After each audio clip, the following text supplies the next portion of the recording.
ચાલો મિત્રો, હવે જોઈએ કેટલાક સંમિત પદાર્થોની જડત્વની ચાક માત્રા અને ચક્રાવર્તનની ત્રિજ્યા.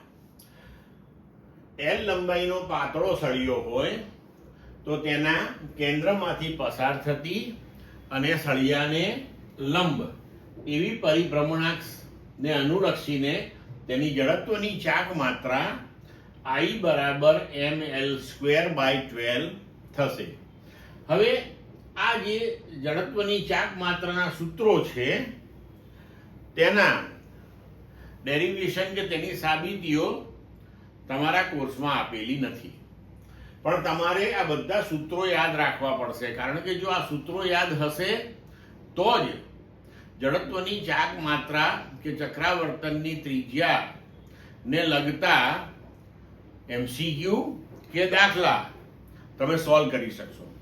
અને ઘણા MCQ કે દાખલાઓની અંદર જ્યારે ટોર્ક કે કોણીય પ્રવેગ, કોણીય વેગમાન આ બધાની ગણતરીઓ આવશે ત્યારે જે તે આપેલા પદાર્થની જડત્વની ચાક માત્રાનો પણ એમાં ઉપયોગ કરવાનો આવતો હોય તો તેવે વખતે જો જડત્વની ચાક માત્રા આપણને આપેલી ન હોય અને પદાર્થ કેવો છે, ભ્રમણાંક કેવી છે એ આપ્યું હોય તો આ સૂત્રોનો ઉપયોગ કરીને આપણે સરળતાથી તે ગણી શકીએ.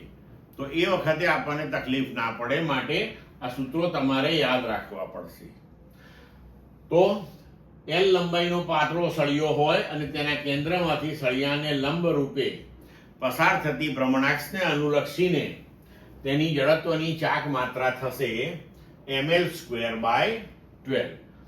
હવે ચક્રાવર્તન ત્રિજ્યા ને અનુરૂપ જો આપણે આ પદાર્થની જડત્વની ચાક માત્રા લખીએ તો આપણે લખી શકીએ કે ml² બરાબર mk². તો હવે અહીંયા તમે લખી શકો કે k² બરાબર L²/12 એટલે k બરાબર આપણે લખી શકીએ L/2√3. તો આ રીતે તમે કોઈ પણ પદાર્થ માટે આપેલી ભ્રમણાક્ષને અનુલક્ષીને ચક્રાવર્તનની ત્રિજ્યા શોધી શકો. બરોબર? તો જો આનો મતલબ એ થાય કે આ ભ્રમણાક્ષને અનુલક્ષીને હવે આપણે જો આ સળિયો કાઢી લઈએ અને સળિયાના બદલે આપણે આ ભ્રમણાક્ષથી L/2√3 અંતરે જો કેપિટલ M દ્રવ્યનો બિંદુવત પદાર્થ મૂકી દઈએ તો એની જડત્વની ચાક માત્રા આપણને સળિયાની જડત્વની ચાક માત્રા જેટલી જ પ્રાપ્ત થાય. હવે R ત્રિજ્યાની વીંટી, તો એ જે વીંટી છે અથવા તો એ જે વલય છે તેના સમતલને લંબ ભ્રમણાક્ષ હોય, તેના કેન્દ્રમાંથી પસાર થતી હોય તો તેને અનુરૂપ જડત્વની ચાક માત્રા આપણે આગળ ઉપર શોધી ગયા હતા જે mr² આવે છે.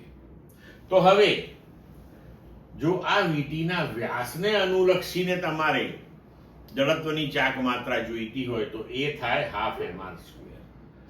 જો એના બરાબર તમે mk² લખો તો k બરાબર થશે r/√2. બરોબર? R ત્રિજ્યાની વીંટી તેના કેન્દ્રમાંથી પસાર થતી ને વીંટીના સમતલને લંબ આપણે આગળ જોઈ ગયા છીએ mr². તો આ કેસમાં k બરાબર r થશે. હવે R ત્રિજ્યાની વર્તુળાકાર તકતી અને આ તકતીના કેન્દ્રમાંથી તકતીના સમતલ એટલે કે પૃષ્ઠને લંબ પસાર થતી પરિભ્રમણાક્ષને અનુલક્ષીને જડત્વની ચાક માત્રા થશે ½ mr². એટલે k બરાબર થશે r/2. હવે બીજા આવા કેટલાક પદાર્થો આપણે જોઈએ તો R ત્રિજ્યાની વર્તુળાકાર તકતી પણ પરિભ્રમણાક્ષ જે છે એ આ તકતીનો કોઈ વ્યાસ હોય તો તેવા કિસ્સામાં તેની જડત્વની ચાક માત્રા થશે 1/4 mr² અને એના બરાબર તમે mk² લખો એટલે k બરાબર મળશે r/2. હવે જો આપણે R ત્રિજ્યાનો પોલો નળાકાર લઈએ અને આ નળાકારની જે ભૌમિતિક અક્ષ છે એને અનુરૂપ જો જડત્વની ચાક માત્રા શોધીએ તો તે આવશે mr². કે જ્યાં k બરાબર r થશે. હવે r ત્રિજ્યાનો તમે નક્કર નળાકાર લઈ લો અને તેની ભૌમિતિક અક્ષ જે છે તેને અનુલક્ષીને જો આપણે તેની જડત્વની ચાક માત્રા શોધીએ તો એ થશે હાફ mr સ્ક્વેર. તો આ કિસ્સામાં તમારા માટે k થશે r/√2.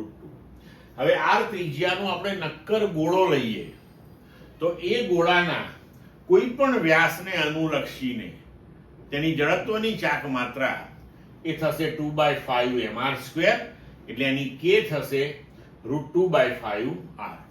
તેવી જ રીતે જો આપણે r ત્રિજ્યાનો પોલો ગોળો લઈએ તો તેના માટે પણ તેના કોઈ પણ વ્યાસને અનુલક્ષીને જડત્વની ચાક માત્રા એ થશે 2/3 mr², કે જેના માટે ચક્રાવર્તનની ત્રિજ્યા થશે √2/3 r.